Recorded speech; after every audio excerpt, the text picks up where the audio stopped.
Trapped by the belief that I'm not good enough, bound by the limitations and the lies that consumed my world, this was me.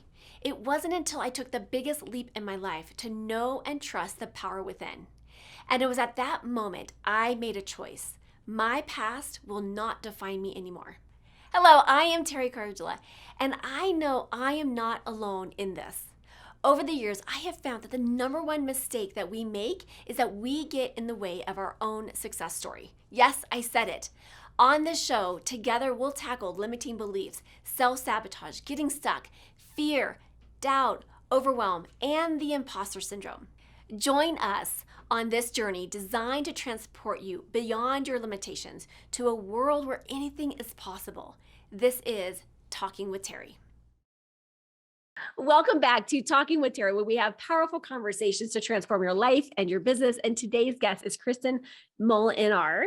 She's an entrepreneur enthusiast who lives by the mantra, work less and make more. She's the CEO of YesBoss, and she helps entrepreneurs elevate their visibility and influence. And I can't wait to dive in. I mean, we've been talking offline about hair and where we live and just like getting all the juicy. And I'm like, we got to start recording this. Okay. So for folks that, welcome to the show. Thank you for having me, Teri. I'm excited to chat with you today. Yeah. Okay. I'm just like, this may be an interesting interview. Okay. we might go off the rails a couple times on this one. Let me just say that. Okay. So for folks that don't know you yet, just tell us a little bit about your background, how you got to be here today, and let's just dive in. Yeah. So I'll start with today. So today I run a podcast booking agency. So essentially we help people become guests on podcasts, like what I'm doing right now. I'm very meta. But my journey kind of started like 7 years ago when I first came into online entrepreneurship. I had a job that I really liked, but a boss that was really awful. So I decided that I needed to be my own boss. And so I jumped out on my own, decided to do coaching and consulting in the industry that I came from, and fell flat on my face for the first 14 months, to be completely honest. It was really, really hard. It was just a lot of mental junk that was coming up. I thought that because I was a great employee, I'd be a great entrepreneur. Couldn't have been more wrong. But I didn't want to sacrifice my freedom and I needed to make some kind of money. So I became a virtual assistant. So I became a $15 an hour virtual assistant, which was a huge blow to my ego because I had a pretty successful career. But I needed to start somewhere. So my first success started there. I grew my agency to a 6-figure agency. So I went from $15 an hour virtual assistant, leveraged working with other people, and really figured out how to continue to think like an entrepreneur. And I grew it into an agency. And then, we went through a few different niches, doing different things for different people. And in 2018, I told my team, hey, I want to talk about entrepreneurship because I have now seen what it's like for me to overcomplicate things, do everything and feel like I need to know everything and be everywhere and, all this overwhelming stuff. And now, like, we're growing the agency and I'm not everywhere. We're not on social media. Our website sucks, but somehow we're still getting clients. And I want to talk about this because I feel like we're just overcomplicating things.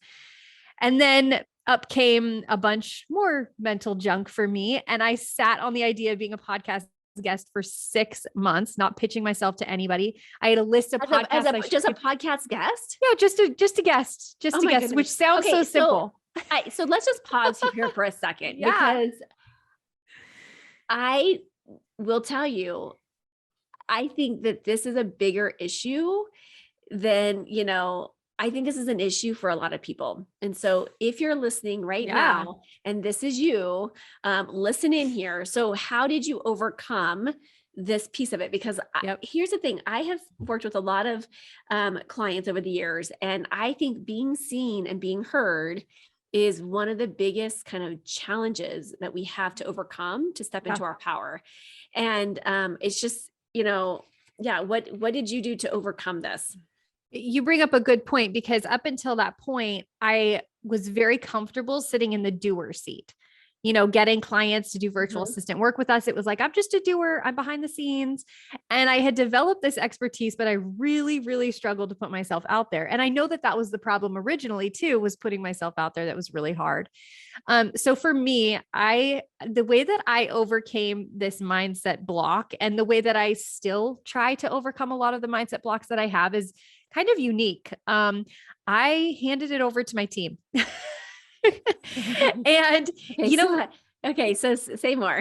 yeah. So the thing about this specifically, so being a podcast guest, we'll just work with this example since it's very true to my story. Yeah. So the thing for me was I wasn't, once somebody had said yes to me and invited me into their space and I was on their calendar, I was able to show up and I had things to say. And I think the very nature of podcast guesting specifically is like, you're just having a conversation with somebody on the other side. Yeah. But the idea of putting myself out there and being rejected was too much for me to take that first step. Got And it. Okay. so I feel like I like found a hack. My team, they don't have any of the mindset issues that I have. Honestly, when I looked back and looked at who they were pitching me to, because I did this eyes closed, I was like, okay, team, go for it. I'm not going to look. And they were pitching me to some people that I thought, oh my gosh, like Marie Forleo is never going to have me on her podcast. Why did you pitch me to her? But because I closed my eyes and just let them make results happen, they made results happen and I didn't control it. And then I was able to show up in a way where I didn't see any of the rejection until, after I had already seen some successes. So it was a big aha moment to me that as an entrepreneur, I can firmly stay seated in that visionary entrepreneur spot. And I don't have to be the doer anymore. I can employ people and processes and all these other things that are not dependent on me to help me move forward with my journey.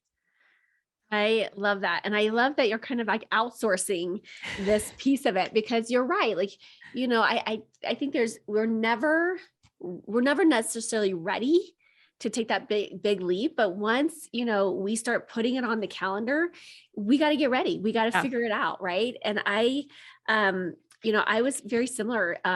I joke that I was just terrified of speaking in general. And so my journey started years and years ago, but doing like Facebook Lives and doing videos and, being on as a guest, having my own, podcast, like, it's been kind of interesting. It's like, here's the thing, is the more you do it, the easier it gets. It's true. Literally, I wish there was some profound, strategy or something really amazing, but literally I think that it boils down to the more we do it, the more we create the muscle for it, the more we get, the more we hone in. And I had a guest on the other day and we talked about just the art of just that practice and what it does. Not only does it help you become a better guest or a better host or a better,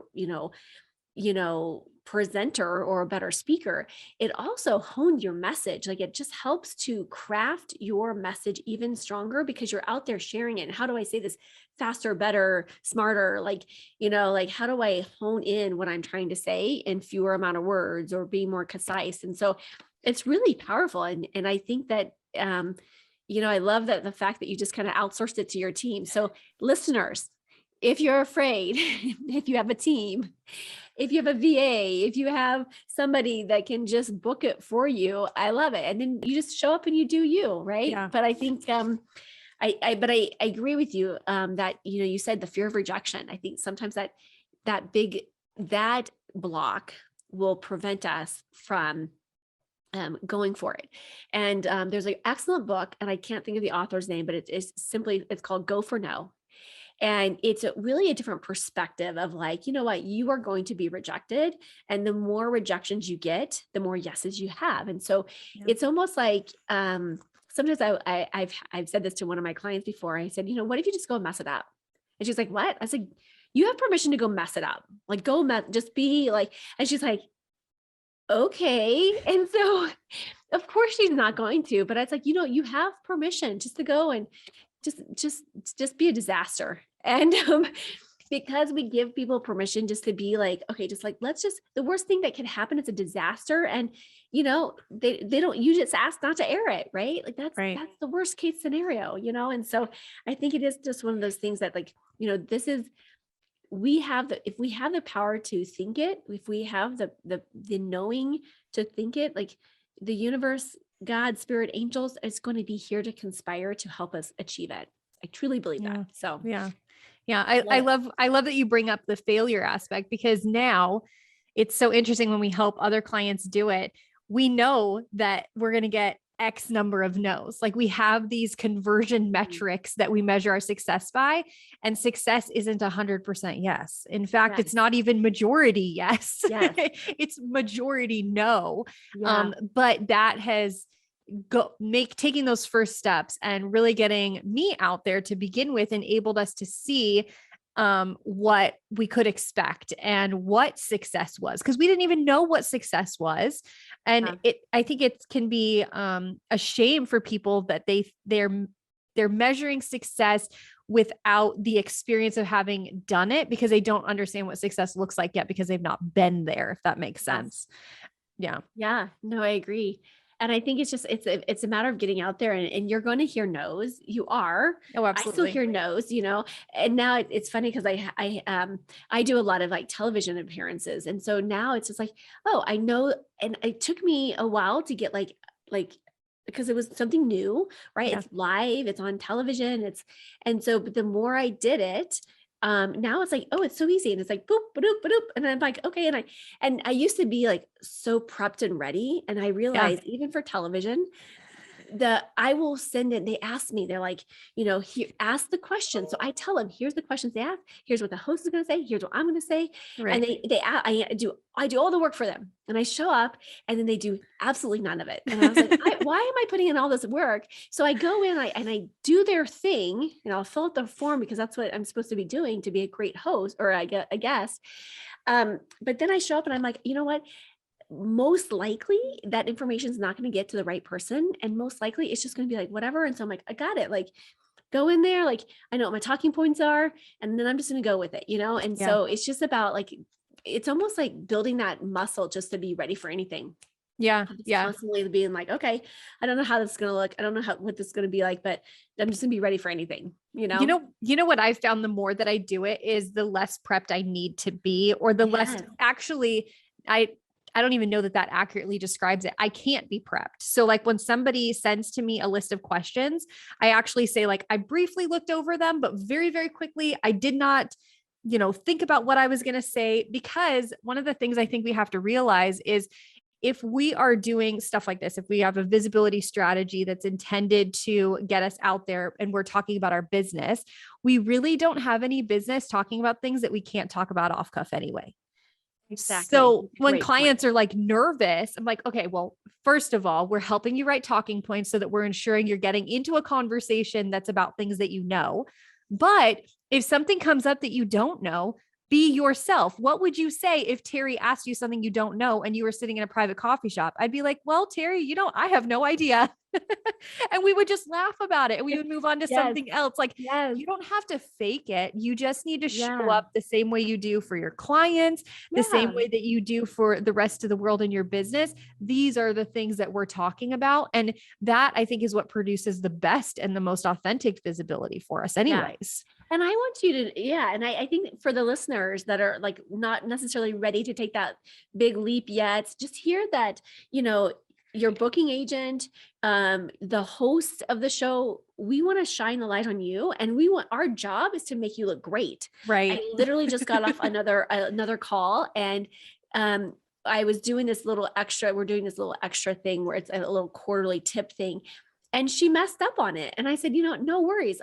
My editor is going to take care of this. Like, we're going to make you look good, And so, you know what, we're going to make you look good. And so, because if we make you look good, it's going to make us look good. So there's kind of like a shared responsibility in this stuff. So, another thing is like, for most people, they want to produce something that people are going to listen to and get value out of. So very powerful stuff. So I love it. Okay. So what kind of strategies or tips can you share with the listeners as far as, stepping into this place of being seen and having more of that visibility that you've seen be successful? Yeah. So we could go a couple different ways with this. So the way that I look at podcast guesting is there's kind of 3 things that you need to realize or know when you're kind of stepping out into this. So the first one is find them. Second one is pitch them. And the third one is keep them. So 3 very distinct, like how are we finding people that we should be reaching out to and pitching? And I like talking about this because I hear from podcast hosts all the time, like, hey, I talk about entrepreneurship and I just got pitched the other day on a show or a guest that features or talks about gardening. It's like, we need to make sure that we're pitching ourselves to the right people. Right. Yes. And so one of the things that we do at our agency, we have a couple different research strategies, but I want to share one that's like really, really practical because I feel like it's going to help anybody listening who's like, okay, what's the first step? Like how do I find the podcast? Do I open up my phone and go to, Apple Podcasts and look for like all the podcasts on there? No, please don't. Those people are getting bombarded with pitches and good luck getting in those doors anyways.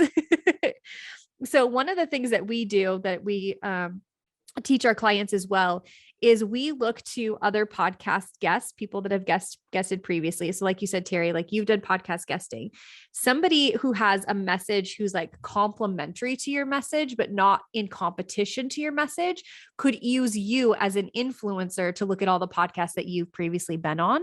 What that is going to tell us as a podcast guest is that there's alignment with that show and with that host. Yes. And that is where things are really, really important. You want to make sure that the biggest thing that you bring to the table is a synergy with the podcast host. And we have found that this is one of the best ways to ensure that, because the host has proven that they're interested in covering material that's similar to the material that you bring to the table.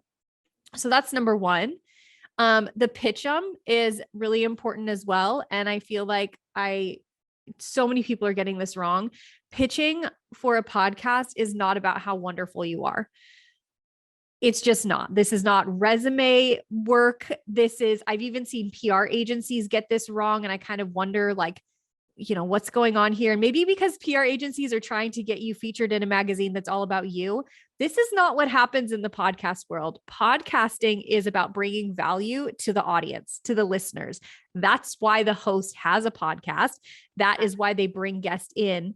So as the guest, it's our responsibility to serve an episode up on a silver platter. And the way that we do that is by coming up with talking points.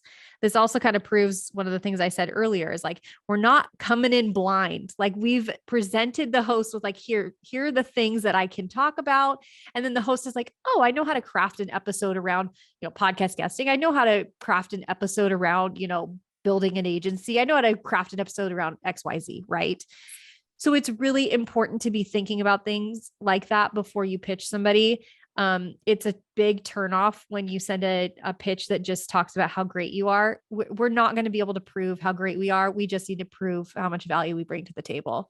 That's such a great point. If like, what are you going to bring? What's the value? What's the message that you're going to bring so that the listeners can get a nugget or some added value from that? So great. Yeah. And I think also, and what was it? What was your third tip? Yeah, we can go there. Yeah. Okay. So this is really important as well. I keep saying that it's all really important. And what I'm passionate about is profitable podcast guesting. And so that's why all of these pieces are really important. It's not about just showing up and talking flippantly about whatever, you and the host decide to talk about. You and I could have sat here and talked about hair all day. Would that have been beneficial to the audience or even our businesses? Probably we not, didn't, right? We didn't hit record on that one. So we saved you guys the time. Okay. We totally did. So the last one is keep them. So find them, pitch them, keep them. And this is one of the areas where I want to dispel like a huge myth around podcast guesting. And that is a lot of people come to me and they say like, well, what's the biggest, best podcast you can get me on? Can you get me on Joe Rogan? Can you get me on, Pat Flynn's podcast? Can you get me on all these like big podcasts? And I say, okay, well, why? Why are you interested in being on that podcast? And I think it's because people are seeing this just as traditional marketing or traditional media or traditional PR. And those two things would say, find the biggest audience you can get in front of, or find the biggest names so you can put that logo on your website and boost your credibility. I'm not saying that those aren't valid strategies in and of themselves, but what I am saying is that the most profit, the most benefit that you can get out of being a podcast guest is treating this as a networking opportunity. And that means that you're treating the person on the other side of the mic as a valuable person that you want to genuinely connect with, that you want to have a relationship with.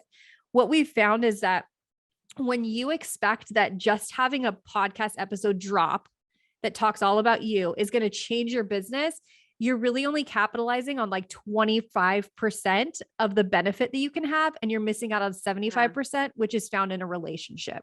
Yeah, I am so grateful that you're bringing this up because I think this is such value in this. And I was sharing this on another episode that I said, I have like this like love list of like guests that I've had on that I'm like, oh my gosh. And we collaborate. I can't tell you how much collaboration has happened. You know, and I feel like they've become my friends. Like I've had so many guests that have become like my good friends where I'm like, I got invited to one of the ladies' weddings. Like I was like, oh my gosh, like we've not even met in person yet. And I got invited to her wedding. So, you know, but there's been some great collaboration and there's been some great, you know, if you're showing up, adding value and you just kind of almost like fall in love with someone, just like you would at a coffee shop, you know, connecting for the first time. I can't even tell you how many like, oh, you need to meet my friend here who has this and this and this and this. And it's just like the amount of connections is just powerful, you know? And so, and it's just, I literally was having an interview earlier and she's like, oh my gosh, you know, she's like, we're going to a shared meeting or a conference together. We found out. And she was like, do you want to be my roommate? And I'm like, oh my gosh, how fun would that be? That's so awesome. And so it just becomes like this really great, you know, community that we're building. Yeah. And you're right. It is about those real authentic relationships, you know, that we're having. And so it's just a powerful way. It's another way of building your business through relationship building, you know? So. It absolutely is. Yeah. I've seen so many great things come on the back end. You know, we had a client that came to us once and her problem was that she was getting on podcasts and she was on like pretty good sized podcasts, but she said to me, you know, Kristin, they're not profitable for me. Like I had a really great, even like live coaching session with the podcast host because she was a mindset coach. She's like, and I helped him through some of his junk. And I thought like, man, this guy really needs to hire me. This was a really good podcast, really high value, but I haven't heard from him since. And I haven't gotten any clients out of this. And I said, do you follow up with anybody that you've been on? Then, you know, anybody that's interviewed you? And she said, no. And I said, well, that's your problem. I said, you know, podcast hosts have a lot of guests and you need to go above and beyond to stand out. If you really, truly want to be bringing value to their network and be in their life, like you've got to lead with that generosity and go beyond just showing up and sharing your expertise. People are going to understand that you're just showing up to take advantage of their community and what they've built. But if you send a message and just say, which she did. So she sent a message and just said, you know, I really had a ton of fun on that episode. You know, if there's any way for me to bring value to anything that you're doing, I know you run a mastermind. If you ever are searching for like a guest expert or something like that, I would love to come in and just provide coaching sessions for your clients. And they ended up getting on a call and she closed $10,000 worth of sales for a retreat that she was having. And it just like clicked for her. Oh, I can't just expect that the interview is going to do all the heavy lifting. This is about showing that you are genuine, that you're a person, that you're not just looking for the quick win. And the quick win is so short-sighted anyways. You know, when you have relationships, they last the test of time. That's absolutely perfect. I love that. Okay. So how can people find and connect and collaborate with you? Yeah. So our website is YesBossVA.com. And I kind of sort of hang out on LinkedIn. I have an interesting relationship with social media still. I'm just not a huge social media fan. I like meeting and connecting with people. I don't like all the space between me and the people that I know. And I feel like social media for me has done that. So yeah, if you look up my name on LinkedIn because of the unique spelling. I'm the only one there. There you go. I love it. I love it. Well, Kristin, this has been absolutely delightful. Thank you so much for being here today. Thank you for being yourself and being authentically you and just having the courage that from that day one. And I love the fact that you got creative and a creative solution to getting yourself out there, because now we get to experience you. We get to fall in love with you. So thank you so much for being here today. Thank you so much. I appreciate you having me. I am so grateful that you joined me for this episode. If you've enjoyed this, then there's just one thing that I would like you to do. Click to subscribe and leave me a rating and review. As my way to thank you, let's connect for a free consultation. Just reach out to me at talkingwithteri, that's TERI.com, to book your time.